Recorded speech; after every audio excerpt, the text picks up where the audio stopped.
காஞ்சிபுரம் அருள்மிகு சித்ரகுப்தர் ஆலயத்தில் வரும் 12ஆம் தேதி சித்ரா பௌர்ணமி தரிசனம்.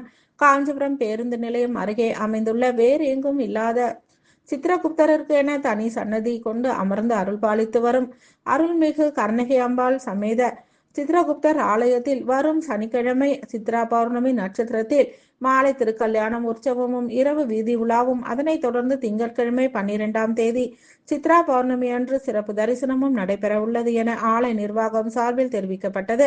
இதில் அனைத்து பக்தர்களும் கலந்து கொண்டு சித்ரகுப்தரின் அருளை பெற்று செல்லுமாறு கேட்டுக்கொள்ளப்பட்டது. நிகழ்ச்சி ஏற்பாடுகளை இந்து சமய அறநிலைத்துறை மற்றும் ஆலய நிர்வாகத்தினர் இணைந்து சிறப்பாக ஏற்பாடுகள் செய்துள்ளனர். அனைவரும் இந்த விழாவில் கலந்து கொண்டு சிறப்பிக்குமாறு விழா குழுவின் சார்பாக கேட்டுக்கொள்ளப்பட்டது. அரங்கள் சுற்றி நகரேசு காஞ்சி என்று சொல்லக்கூடிய இந்த ஹரிஹர கஷேத்திரமாகிய காஞ்சிபுரத்தில் சிவகஞ்சி விஷ்ணுகஞ்சி ஆகிய 2 ஸ்தலங்களுக்கு மத்தியில் தெற்கு முகமாக கர்ணிகாம்பிகா சமேத சித்ரகுப்த சுவாமி ஆலயம் அமையப்பெற்றது. மிகவும் சிறப்பு.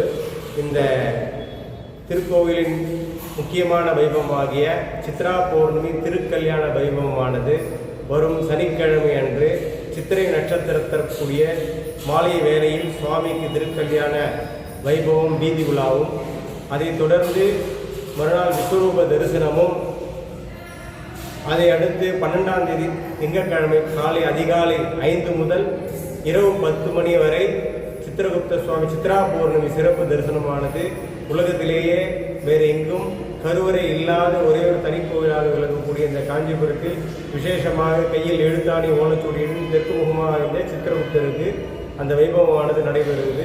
இதில் ஏராளமான பக்தர்கள் கலந்து கொண்டு அந்த சுவாமியின் அருளை பெற்று பிறவி பயனை செய்யுமாறு ஆலயம் சார்பாகவும் இந்து சமய அறநிலையத்துறை சார்பாகவும் திருவிழா கமிட்டி குழு சார்பாகவும் கேட்டுக்கொள்கிறோம். நன்றி, வணக்கம்.